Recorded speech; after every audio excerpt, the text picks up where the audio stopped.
Hello and welcome to StarK's monthly webinar.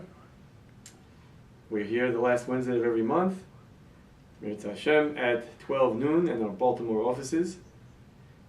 Our guest today is Rabbi Dovid Heber. Thank you for joining again, Rabbi Heber.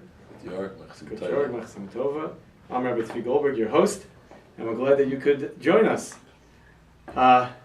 Just to remind you, if you want to call in, the number is 218-895-1203. Rabbi Chapman will put that up on the screen. And the passcode is 2020#. All of our webinars are archived on our website and on Vimeo. The last webinar on schach mats, which I know got a lot of questions, a lot of attention, is up as well. And if you're getting a schach mat or you have one and you want to know what the difference is between all the mats, you can check out that webinar. Rabbi Heber, today's topic is upcoming Yom Tov issues. We're talking about Yom Kippur. We're going to talk about Chol Hamoed, and we just want to get right into our topic here. And Yehuda wishes us a Gemara Chasim Tova. Thank you, and to all of you as well. Let me make some changes here on the screen so that you can chat with us here at the bottom of your screen. We're happy to take your questions. And if we don't get to your question, please feel free to call us at 410-484-4110 or email info@star-k.org. Okay. Yehuda is jumping right in with a question about Kiddush on Yom Kippur, and I mean, that's a good place to start as any, right? If a person has to eat, the question that Yehuda is asking, if someone does have to eat on Yom Kippur, does he have to make Kiddush because it's Shabbos? Okay, so good question. So the first question is a regular Yom Kippur, of course, there's no Kiddush. Somebody has to eat. When Yom Kippur falls out on any other day of the week, which would include a Monday, a Wednesday, or Thursday. This year it comes out on Shabbos, which actually the last time it's going to be on Shabbos for another 7 years, so it won't be Negeya. But L'maisa, we paskin, halacha L'maisa, that one that has to eat on Yom Kippur that falls on Shabbos. We're talking about now, obviously, a chayla, she'es b'sakana, and someone who's ill, whose life is in danger, or possibly in danger, who's allowed to eat, could eat regularly, and is regularly meaning they could eat without Kiddush. And there's no recitation of Kiddush. That's the halacha l'maisa. Okay, there's a lot of discussion, but that's how we come out. There's no Kiddush. So there's no Kiddush at all. So he just eats whatever he needs to eat. I mean, it would be a problem if he had to make Kiddush, wouldn't it? I mean, can't drink enough. No, we're talking about, let's say, the question really can't drink enough fast enough to make Kiddush. Right, but the question is somebody who's allowed. Let's say a woman has a baby on Erev Yom Kippur. So she's parted from she doesn't fast, she doesn't have to go with shurim, she really eats regular. Right. So now the question is, she's going to drink grape juice anyway, let's say that's her beverage, let's make Kiddush already, once I'm drinking grape juice, once she's drinking grape juice. The answer is, Kiddush is not necessary. Okay, as long as we're talking about Kiddush, let's jump the other way. What about benching? So if you ate bread, obviously, you'd have to bench, but is there any difference? It's a good question. What's the way? So first of all, someone who we just off the bat, someone who eats less than a shear, which many people who are ill, we'll talk about in a moment exactly when and how to calculate that. But many people have to eat something, drink something, but they can stay under the what's called pachs mika shear, chatzi shear, which means less than the threshold of kares. When you do that, you will never make a bracha achroina. In that case, in other words, you never eat enough. If you're eating slow, if you're eating, because you're right, you're going to eat over a course of time. True, in order to make a bracha achroina, you have to eat kazayis b'kdechilus pras, which is a kazayis within a 4-minute span, a 2-minute span, and typically the way we calculate it, even though technically a kazayis hagas is bigger, which is the Yom Kippur size, but at the end of the day, you don't eat a kazayis. You end up not eating a kazayis. Right, so you're eating too slow. And you're also drinking too slow. So the shaila comes up. What about the person who has to eat regular? In other words, someone who is ill enough that the Rav says that they should eat regular, or a person who's in doubt, as we'll see, eats regular when you bench. So you would bench if you ate enough bread. You would say an ala bichya if you ate enough cake, and you would, or an ala eitz if you ate enough fruit, fast enough. And you do say Yalav Yavai, so there, and would say, it's the Shabbos this year, So you would say Ritzei, and you would say Alviyavai. You will not find the nusach in some of the benchers. You'd say, where you get to normally say B'yom Chedesh Hazeh, you would say B'yom HaKippurim Hazeh. What the interesting Chiddush, I actually spoke about this in my Shab Shuvah Drasha, if a person ate cake or drank grape juice or wine, or they ate Shivas Haminim where they have to make an Al Ha'etz. In other words, you make a main shalish, do you say V'zachreinu l'toiva b'yom HaKippurim hazeh? This is not found. I've never found it in any bencher or sitter. And maybe the listeners, if someone sees it in a bencher or sitter, in other words, it says by benching, there are benchers that have benching where it says, like in parentheses, a chayla who eats or a cotton. It's also relevant to a child. A child on the bar mitzvah or bas mitzvah. That's what Shalom pointed out. Going to eat, right? Shalom pointed out the same question for a couple who just eats regular. Who eats regular. Right. So the cotton, it says a child should say B'yom Kippurim Hazeh. If you look at Mein Shalish, I'm yet to find a sitter or bencher that says B'yom Kippurim Hazeh. And I had a whole... What would be the difference between... Well, that gets into... Maybe it's comparable to Chanukah and Purim, when you don't say it. So I found this year, and that's what I used to think, and I had a whole one to share, and actually I said this, Shabbat Shuvah, unfortunately, it couldn't be taped, but because it was Shabbat Shuvah Drasha.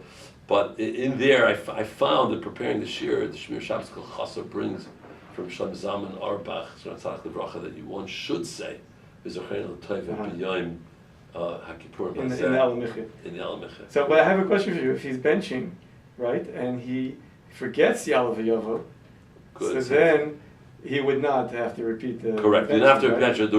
The rule is that you only repeat benching if it's a Suda that you're chayiv according to all opinions. So therefore, Friday night Shabbos day, on a regular Friday night Shabbos day, if you miss, then you have to repeat Perchas Hamazon or Yontif. But by women, who is a shayla whether the chayiv and a Suda, do not have to repeat benching except by the Seder. So Yom Kippur, you're not obligated in a meal. Right. In other words, even if you're obligated to eat, because you're a chayla or a cotton, you're not obligated in a suda. You could eat other things, and therefore, definitively, you don't have to go back. But the other discussion is there's a special bracha. I spoke about this also. The bracha if you miss. If you miss Yal V'Yavai, there's a special bracha that's only recited between B'nai Rachman Shalom Amen and the next bracha. Do you make that bracha? So it's a three-way machlokes. And some are of the opinion that you say the bracha with a chsima, which means at the end it's a long bracha. Some say you say without a chsima, which means you say just like Rosh Chodesh, the bracha without Baruch Atah Hashem at the end. Mishabura comes out, you don't make the bracha. I see. You don't say any bracha if that happens. That's such a rare case. Right, it's a rare case. You're talking about somebody who's eating regularly without correct shiurim, and they forgot to say Yalav V'Yovo, and they remember that there's such a thing as saying a separate bracha. It's like it's pretty rare. But again, it won't be Negeya for 7 years, and we have an Ibr 3 Ibr years, so this will be the longest break of no. Actually, we have 3 days Yantif for Shana Sukkot Shmini Atzeres, and Yom Kippur on a Shabbos.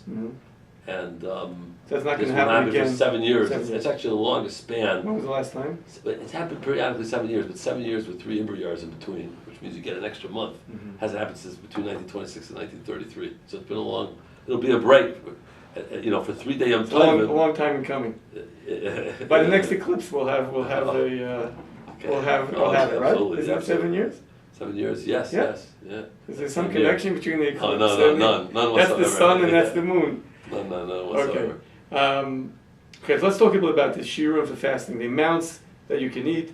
Levi is bringing up a good question. How does one measure malolugma, the amount that is the maximum you could drink, supposed to drink less than that, and how do we figure out how much a person should eat if he's permitted to eat? Correct. So the first thing is that obviously someone determining if they have to eat, how much they have to eat.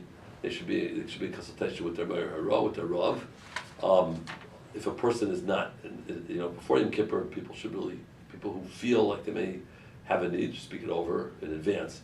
On Yom Kippur itself, obviously, if you have access to ask somebody, you should ask. But if someone is in doubt or doesn't have access, or they're afraid if they wait till they ask a Rav, they can become further ill, then the general rule is Safek Nefashos L'Halakha, which means if a person has any question as to whether or not they're ill and they could harm themselves, they could life-threatening illness, or kick into a situation where they will put themselves into a life-threatening situation, they should eat and drink immediately. So that's where a person doesn't have the ability to ask. But again, before Yom Kippur, one who contemplates an illness or is ill should ask a shayla. But once it's permissible, the question is, how do you make these calculations? So the Gemara in Yuma speaks about this, the Mishnah and Gemara, and we'll give the Hebrew terms and then we'll explain each of them. There's a fundamental difference between food and drinks. Food is a standard size, which is a person is what's called chayv kares. Is at the measurement of a kasev sagasa, which is the size of a certain type of a date. Below that is less than the shear. So if a person is ill, we would ask, and as the doctor says they need to eat, and the Rav says yes, it's potentially dangerous. We would say, I would ask the doctor, could this person get by with eating less than a kasev sagasa? I would say every 7 minutes. Every 9 minutes. Could they eat less than a kasev sagasa every 9 minutes? Doesn't matter how big or small the person is, it's the same measurement. And if the doctor said yes, they could, that's enough intake, so the person would eat less than kasev sagasa every 9 minutes. Kasev sagasa is a little bit more than 1 fluid ounce. But for simplicity, how do you measure that? For simplicity, we tell people that you just take a schnapps cup, which is a plastic schnapps cup. Now you have to make sure you have the right schnapps cup. I was at a Shom Zacher, a plastic schnapps cup that says smaller or bigger? The glass ones might be bigger, but the plastic ones on the bottom, some of them say 29 ml. 1 fluid ounce is 29.5 milliliters approximately. I was just at Shom Zacher Friday night, and they said, "Oh, you want to make a l'chaim?" So they pulled out a schnapps cup, which was about, I think, 1.5 ounces or 2 ounces. I said, these things are risky, because if I tell people a schnapps cup that's plastic, you're going to give them this, right? And they may drink too much. So you have to make sure it's 1 fluid ounce. You could fill it with whatever you want, any food you can get in there. You want to put in bread, you want to put in, some grain cereal, spaghetti, pasta, whatever you can fit in that cup is good. Again, it's a little bit higher than that. It's closer to 1 1/4, maybe 1 1/3. But the size is 1 1/3. And kasev sagasa is bigger, so 1 1/3 is good. But again, it's just easiest to use that calculation, and then you're good to go. By drinks, it goes by your size. Okay, so let me just say what works for almost everybody, and then if that's not enough, then I'll tell you what to do. A malay lugmav is as follows: means a cheek full. Okay. Now, if you just filled your cheek and spit it out, you're gonna not get enough. It's really bigger than that, or rather, I should say, you're not getting the right amount. A malay lugmav, because Shulchan speaks about this, you fill your mouth with liquid, and you fill it. You drink. You try it without swallowing. You fill your mouth. You could just try second, third time if you want. You'll see the second time you might be able to get a little more in, and then you spit it out. And then half of that is a malay lugmav. Okay, so that's the cutoff. That's the kares. You want to drink less than that. Let me give you an example. Let's say a person filled their mouth and it's 2 ounces. Okay, now it's pretty big. Most people cannot. 2 ounces. 2 ounces they can do. If a person fills their mouth, let's say it's 3 ounces. A person fills their mouth with 3 ounces of liquid. They spit it out and they measure it. 3 ounces, or you take a metric system, that's going to come out to about 149 milliliters. Okay. You divide. The reason I say milliliters is they're a little bit better to use because there are more of them. An ounce is too general. If you want to get exactly, you get a graduated cylinder or a medicine spoon from a medicine stick that they use to feed medicine to give medicine to children. It has marks exactly how much fluid it is, so you can get exactly how much it is. A teaspoon, by the way, is equal to 6 milliliters. No, 5 milliliters. They're 1 teaspoon is 5 milliliters. Okay, I don't want to confuse everybody with numbers, but again, it's if you deal with milliliters, you can get the exact amount. Okay. Okay. Now, you take half of that amount. So let's say you got 3 ounces in your mouth, 3 fluid ounces. You spit it out, and you measure it. It's 3 ounces. 1.5 ounces would be a shear that's chayv kares. So it's individual, right? So you drink less than that. Correct. So it's different. As the Gemara says, Og Melech HaBashan, right? Og, the great giant, he had a very big malay lugmav because he was a giant. So why is a cheek full exactly equal to the half amount you can fit into your mouth? Because then you're fitting in between your cheeks. There's also room. So that's probably also malay. Malay means you're filling the cheek. So full means an entire filling half. Filling cheek means from here. Right, entire half. Yeah. Doesn't mean malay. Right, correct. If you do that, right, you're going to get very little. That's but anyway, you want to drink less than that. So ideally, you should figure out that your particular. Well, I'll tell you if you don't want them. Right. So let's say 3 ounces, half of it is 1.5 ounces. You can drink less than 1.5 ounces or milliliters. You had 150 milliliters in your mouth. 75 is a problem. You're going to drink 70, 71 milliliters. Okay, if you don't want to go through this whole process, then typically 1 fluid ounce is less than a malay lugmav, unless you are an extremely small person, or maybe like a girl who just turned bas mitzvah, right? It was small. Such a person, a 1 ounce might be over malay lugmav, but a regular adult, sure, almost unless the person can assume that they're assume average, 1 ounce is less. that they're Beinoni. Right. I once asked Rabbi this question, and I said, so does a person have a right to assume he's average Beinoni? He said, especially during the Aseret Yemei Tshuva, a person can assume that they're Beinoni. The Chazal tell us really that Rav Revius is a malay lugmav by Kiddush. That's really 1.9 ounces. I once ran this test on people a number of years ago. Okay. Forgot the exact number, but clearly, an ounce is going to be is your. So take an ounce. So take again the same schnapps glass, basically. Same schnapps cup. And it's not plastic. Plastic, right? 1 ounce, 1 fluid ounce, Right. 29 milliliters. That's the maximum you Correct. should. You want to drink that every 7 minutes. Every 7 minutes. If that okay. doesn't work, every 4 minutes. If that doesn't work, every 2 minutes. Now, you could do food and drink together. They don't add up. So what I tell people, just the simplest thing is, if you really need a course of doing this on an ongoing basis, then let's say 8 o'clock in the morning, sit down with a cup with food and a drink. You have your 2 cups and eat it and drink it. And then 10 minutes later, when you've cleared both, right, 8:10, right, you ate within the minute. Now at 8:10, you do it again, both. And now you just keep doing it every 10 minutes. And then it's just easy to keep track. That's a 1 ounce, both. And keep going. Again, not a lot of people need food, a lot of food. Most people, from my experience, I would say, and this is my own observation and shilas I get. I would say, 17 out of 20 could eat less than a shear. When they ask a shilah, right? So most people can. And of those 7, they could eat less than a shear. And of those, even those people who need to, of those 20, I would say 15 of them. It's enough to drink. They don't even have to eat. And the doctor is going to tell them it's enough for you to drink. You don't have to eat. He can be usually careful. Depends. The doctor depends what their problem is. It depends what their issue is. Some people need to drink simply. They have to take medicine, and the medicine they can't go a day without taking. Okay. Right. In other words, if a person just needs a multivitamin, skip it.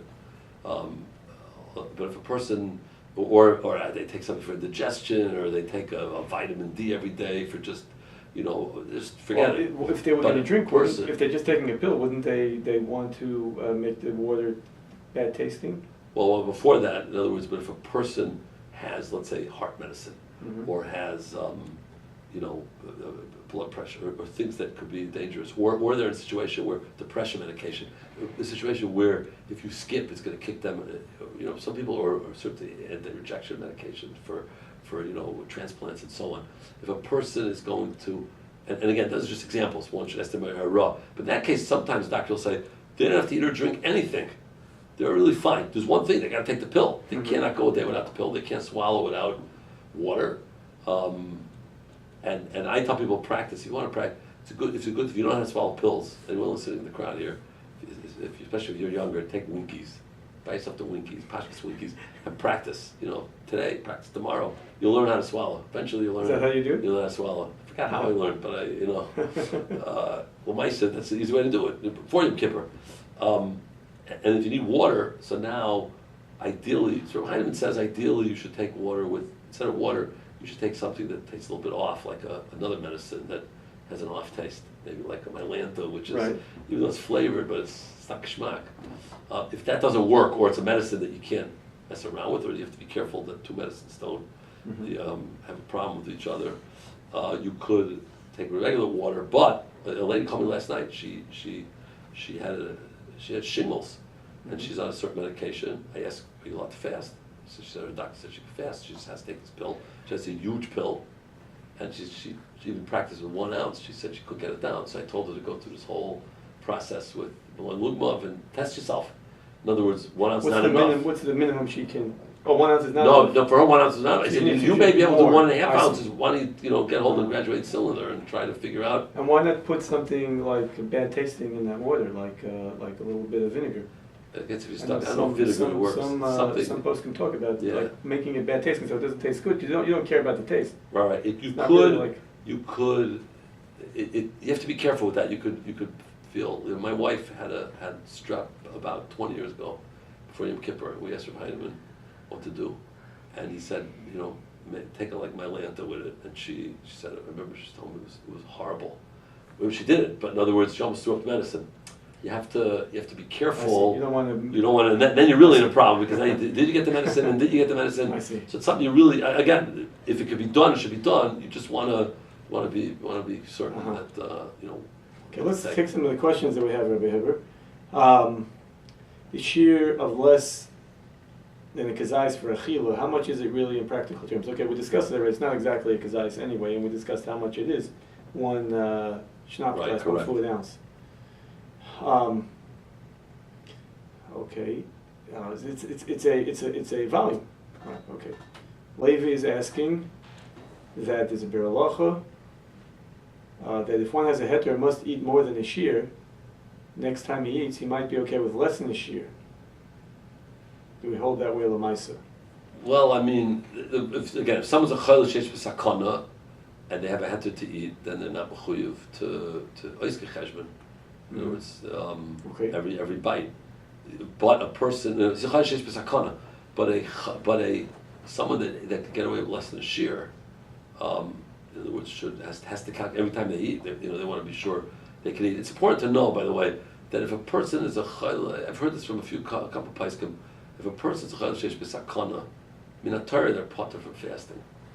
The whole thing with that shurim, all that. In other words, they have chiv d'rabbanan to try to stay. So if a person's a chayil sheish b'sakana, they're really potter from the tainus. Minarabbanan, right? The chiv of now trying to go less is a chiv d'rabbanan.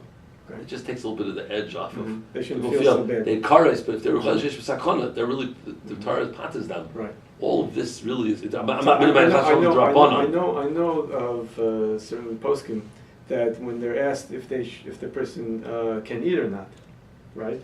So they answer, not you can eat, you must eat. Correct. And in that way, you don't want to put yourself in you don't want the person to feel like, I gotta eat, but maybe I won't. And then if they really have to eat, then they must eat. It's a mitzvah for them to eat. Okay, Chani is asking about Havdalah, and we got. I think maybe she asked us that by email as well. Yes, I see that. Okay, we'll get to that in a minute. Shapsi asks, should a yoletis, a woman who just gave birth, try to eat with shiurim? Okay, so we say a woman within 3 days, right? So if a woman gives birth, for example, every Yom Kippur, she does not have to do shiurim. From 3 to 7 days, it's really she's potter and she's really regular. I think there's a bit the Mishabura does say maybe if she's able and she's capable, she should do shiurim. And a woman is more, if it's more than 7 days, there's also a discussion how to calculate the 7 days. That was a Shabbos Shuvah Drush a few years back. But Lamaisa, if it's more than 7 days, she has to fast unless there's a medical problem. In other words, a woman gave birth on Rosh Hashanah, it's more than 7 days, the baby's more than 7 days old, then she's going to fast the whole fast. But obviously, if she had a problem or there's some issue going on, then again, it's an individual question. It's hard to give a general rule. That's a general rule. Right. Okay. Ari asks, what did Rabbi Heber paskin with the lady who was unable to swallow a pill with less than an ounce of liquid? Right. So I told her that she should figure out her personal. I told maybe her it's more than an ounce. I told her it's more than an ounce. She should figure it out for herself. Maybe it's an ounce and a half. An ounce and a half, which my guess. I asked her. She would come from out of town, and I said, unless you're small frame, you're going to get bigger. She said, okay. We figured that she might make it to an ounce and a half, and she thought that she was hopeful that would be enough. I guess the other eitzah would have been, the right thing would be to follow up and say about adding, taking it with medicine. If like necessary. Mylanta. Right. Lanta, by the way, has a star K now. Oh, really? Okay. It does have a star K. We get a plug in there. Yeah, we make it in I've been to the factory, and we've mashgiach the clothes on a regular basis. And Baruch Hashem, it's I haven't tasted it though. But, there's a flavor in it there. And we had a question. I think we may have addressed this already. Can a person who is not ill take his prescribed medicine without water when it is not known if skipping a day will do any harm? So he has a prescription medication. He's not going to take any water. He's just going to swallow the pill. Right. So generally, swallowing a pill for a chayla is even more mekel. If someone's a chayla she'en sakana, that means they just don't feel well. There's no danger. We are matter to swallow a pill. Not a problem. If a person doesn't know, he really should speak to the doctor. If that child is today, he doesn't know if he should ask. Yeah, I guess it means he doesn't know if he can skip it. If he can skip it or not. If a it person is supik, right? A person is supik, they should ask the doctor. If a person's still supik, they should take it. So they should certainly swallow it. So if he's not sure if he can just skip it without any problem. Yeah, you don't want to skip. You don't want to skip medicine without the consent of the doctor, and that varies.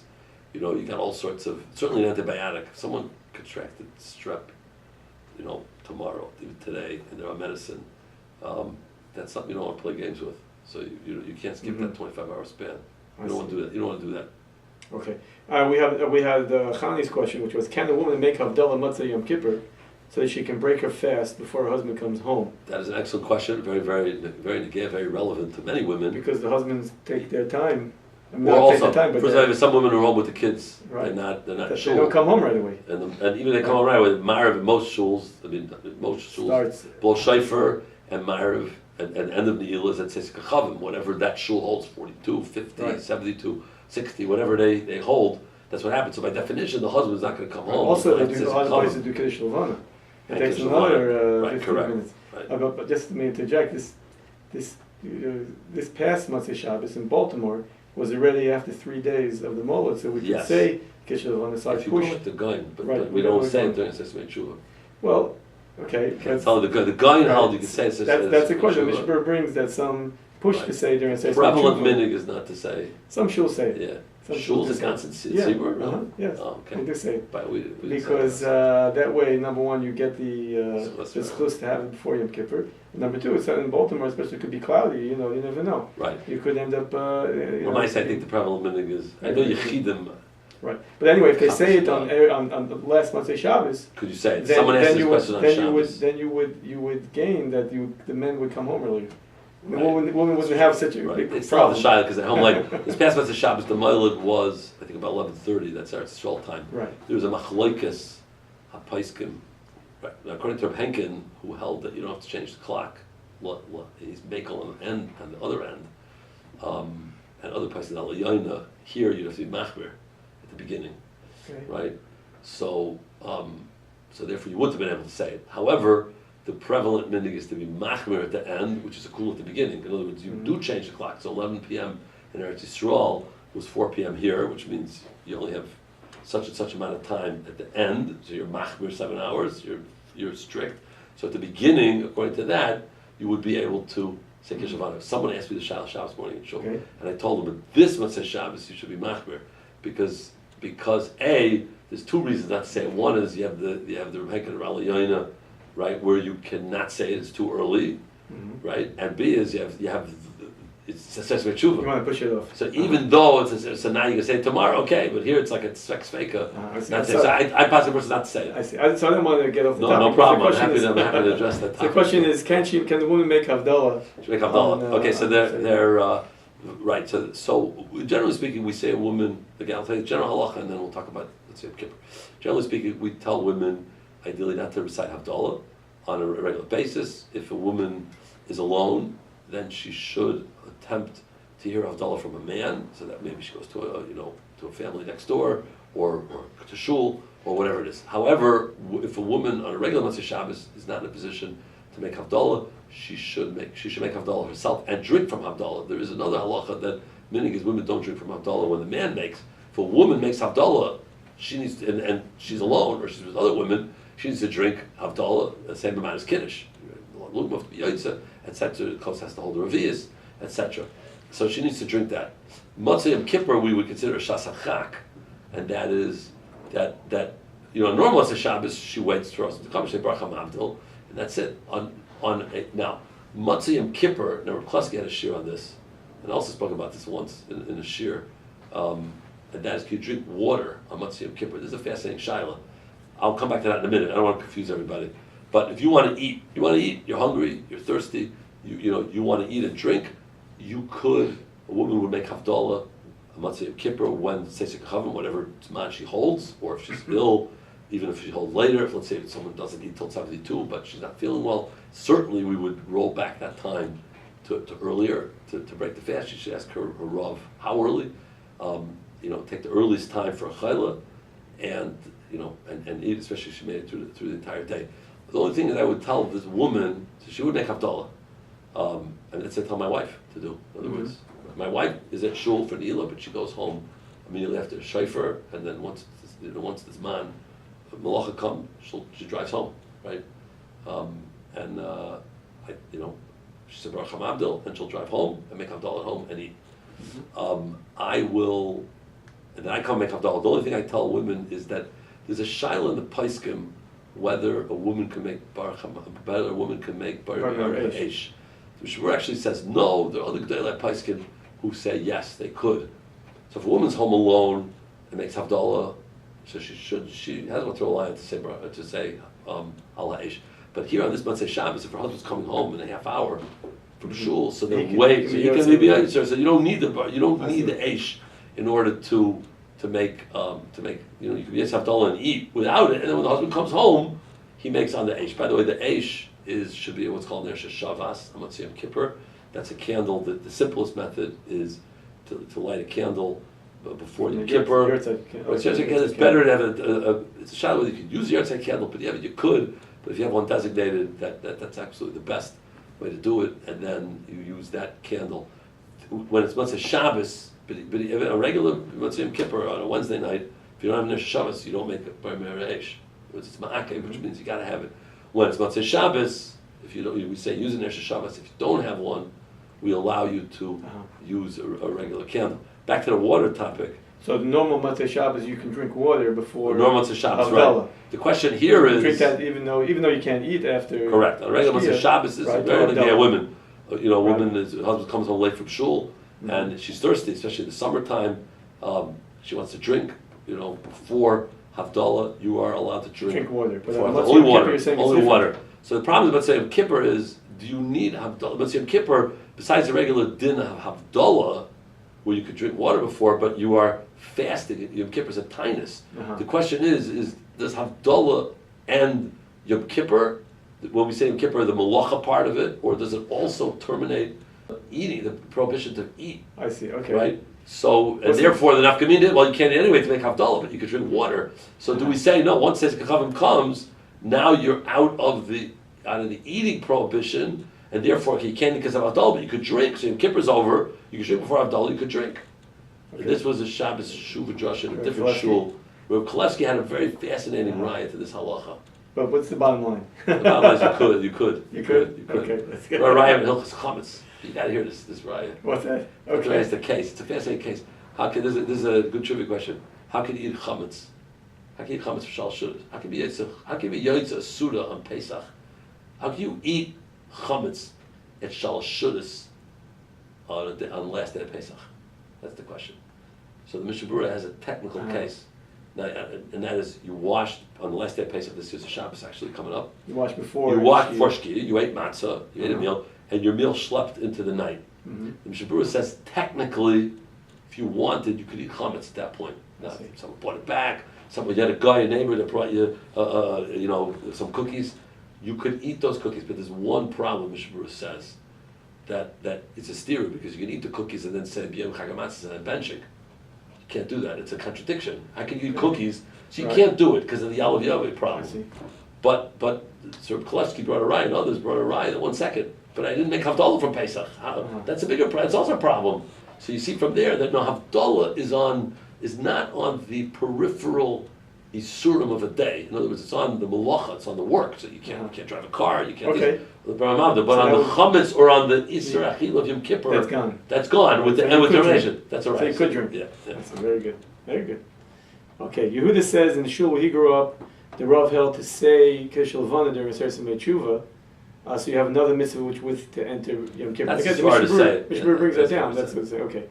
The yeshivas, the other yeshivas, they don't say. I don't know of any yeshiva that says. Okay. But okay. Okay. There's a different minhag. We did have a scare of Motzei Tisha B'Av a few years back.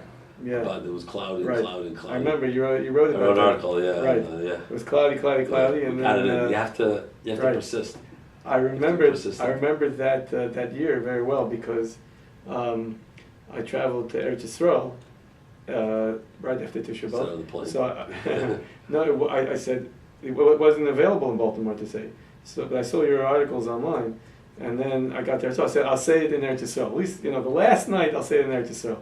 And then, as I went into Mincha, I said to my boys, I said, after we come out after Meyer, we're going to say Kish Levana, but I forgot. Oh, I bet. And so I had that. So I said that was the last night. There was nothing else I could do. I was in San Diego in the Kol. San Diego's beautiful weather.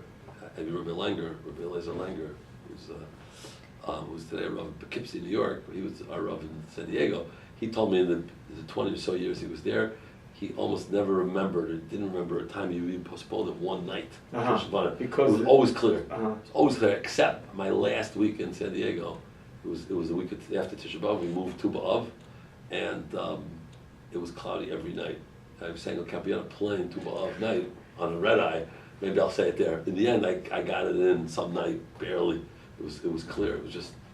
You could say it on the plane, right? If you see Plane, it through the window, yeah. right? Ideally, you're supposed to go out. But if you're running late, you would say it through the window. Yeah. Okay, Arya is asking, in this case of Motzei Yom Kippur, ideally, a woman doesn't have to wait for her husband, or she should wait?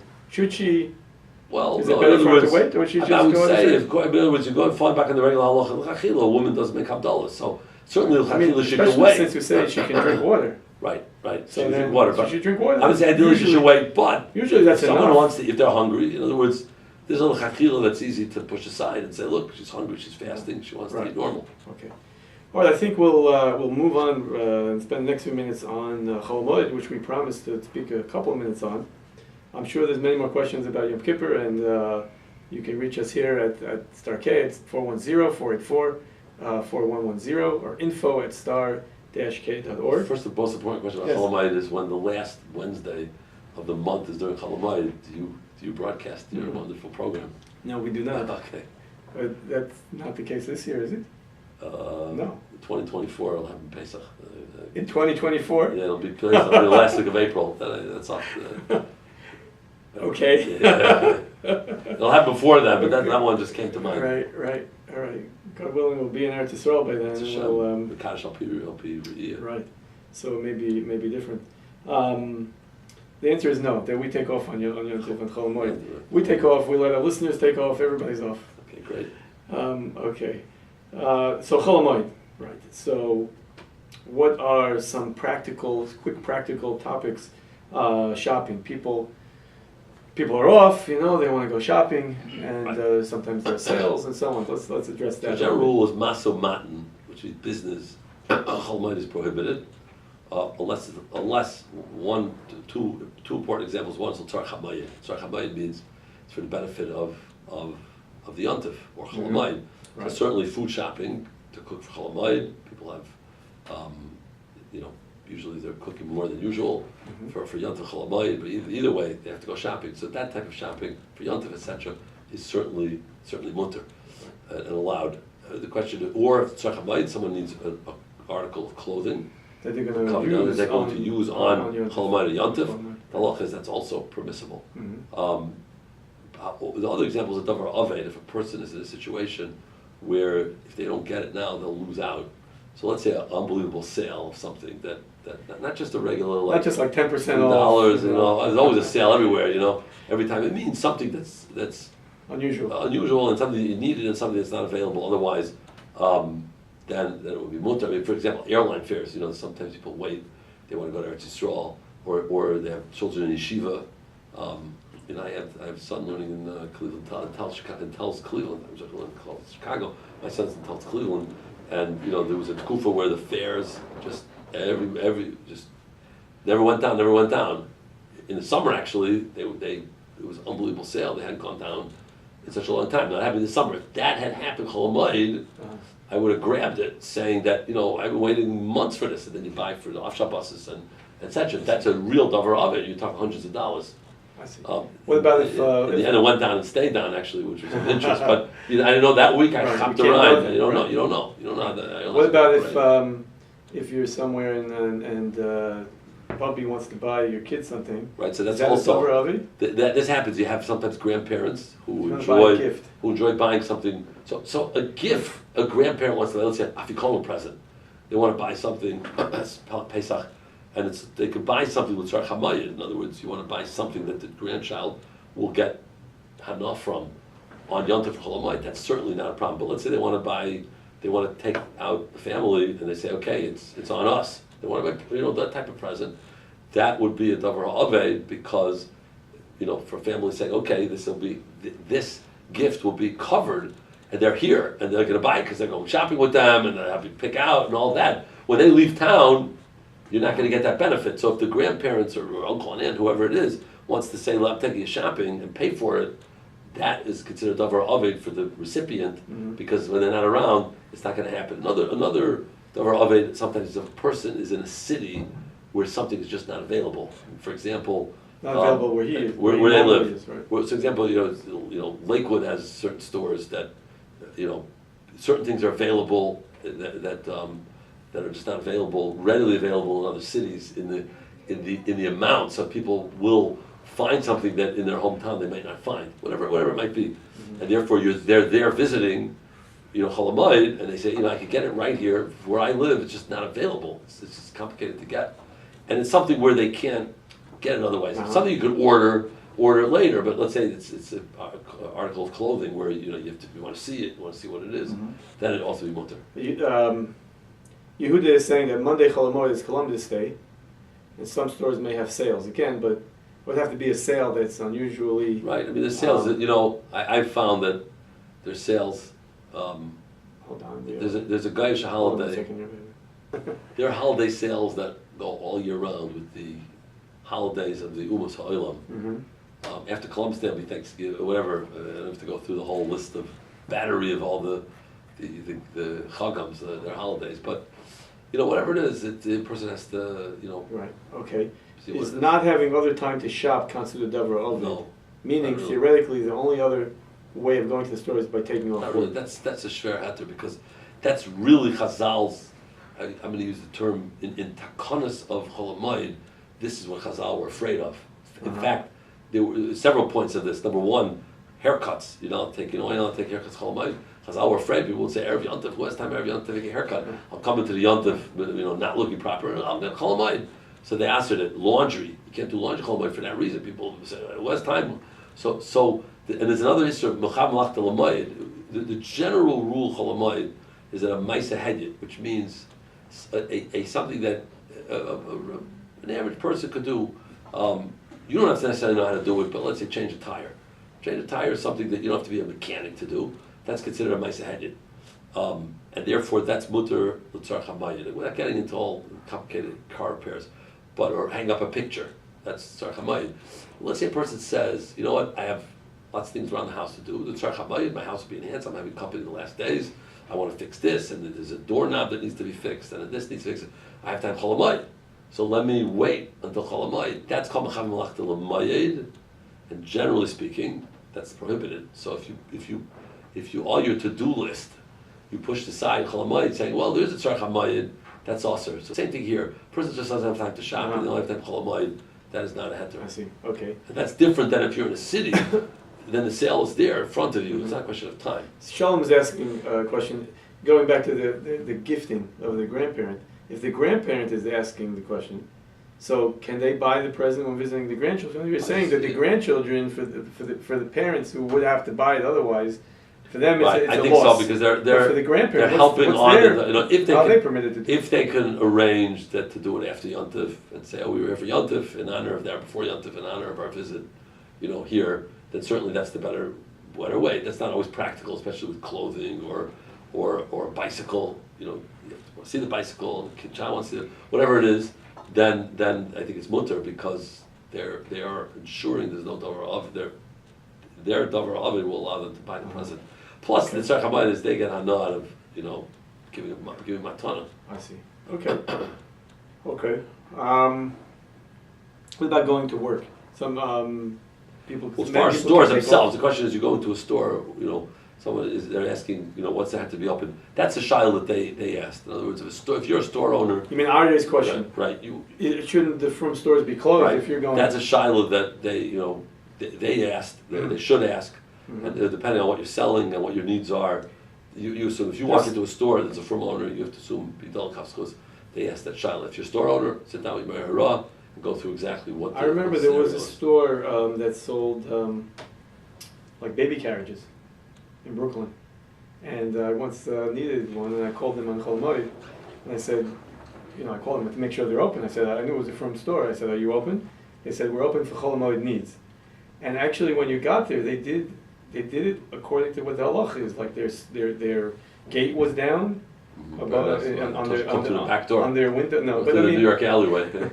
Gate was down. The door was open, so it was like half open, half closed, which is discussed in halacha. Right. Yeah, and so they really were if you listen, people need carriages sometimes because correct. It breaks. If they need to buy something, they weren't open for business. Well, we were a little bit question though, and about going to work. Going to work, right? So that's something about that. Going to work. That's something that someone should ask. A shaila. This is. It's hard to generalize. Well, we could generalize, but everyone should ask their own shaila. In general, we'll say a person should try to take off from work during Chol Hamoed, right? Because it's massive matan. If it's a davar aved, now meniyas harevach is not a heter. Meniyas harevach means that I'm going to lose profit. In other words, by working. I make X dollars. If I don't go Chol Hamoed, I don't get paid. That's not enough of a heter. What is a heter? Is a davar aved. Either the work itself is a davar aved. In other words, if you're an employee, I have two examples. If you own the operation, and you say, look, I have customers, and Yom Tov, they contact me. They saw we're closed Thursday and Friday. That is no heter. And then if they see we're closed for 10 days, they're going to go elsewhere, and I'm going to lose. Not only they want to say, they like my competitor, right? They're going to go elsewhere, and I lose them forever. That's davar aved. So therefore, that is the classic heter for someone who owns a business to at least service his customers. Now, that doesn't mean he has to go send a salesman out to make new business. Right. That just means we're catering to the needs of our customers. Also depends on what type of business he owns. If you're an employee and you work somewhere, the typical davar aved would be where the company is going to be upset with your work. Certainly if a person is risking his job, that's pashut. But another davar aved is where there's going to be ill will. Because you're already taking off. You're already taking off. 2 days at the beginning. Correct. 2 days at the end. If someone doesn't have vacation days, for example, and they say, some companies will say, okay, we understand you have your holidays, so we're going to let you borrow the vacation days, or we're going to make you a special favor and give you Yom Tov vacation days. But really, you've already, used your pool of vacation days. And then you come with Chol Hamoed, they're going to say, this is too much, and the boss or other employees are going to have. Perhaps there'll be ill will, like why does he get to take off 11 days, 10 days or whatever it is, and therefore one has to gate. This is a in order to pass the shaila, you need partially the 5th chelik Shulchan Aruch, and that's the seichel of understanding the impact of taking off, so you could properly present the shaila to a Meir Hara. You want to get a feel for what happens if I take off. You're not mechuyev to give up your job. You're not mechuyev to jeopardize your job. You're not mechuyev to, or have a scenario where you're in a situation of ill will. And don't forget, this concept of the Umas HaOlam, we're looking at how many days we take off, dates back to Haman. Because Haman already told Achashverosh, Shabbos Hayom Pesach Hayom. They're always taking off. Always Shabbos, always Pesach. I leave early, it's Pesach, always Pesach. Right? The Mina Keneged Mina, we got another Yom Tov in that, right? As Marshall said, you're complaining about our Yom Tov, they get another one in your honor. But you see that this is something that needs careful direction. I do want to assure everybody that Starcade is not closed because we have kashrus to take care of it. If we close, then we have. Correct. It's a limited staff, but people are in touch with the companies when something. Right. We're not actively. We're not pursuing new clients or new companies. We don't pursue anyway. Like that, we don't run out in the cold call. Right. Anyway, but it means that things are a little bit, a little bit slower. Okay, I think that we covered many topics. Let's just take a couple of the last questions, Rabbi Heber. If visiting a family and getting there just before Yom Tov, can you fix something on Chol Hamoed that they cannot do? That really depends what it is. That's a general question. Depends what you're fixing. What is it, and what's the need of it, and so on. Should someone wear on Shabbos clothing on Chol Hamoed? Yes, we consider Yontif. People should wear Big Day Shabbos, or something that's Special a step clothes. up from Big Day Right. Chol. Okay.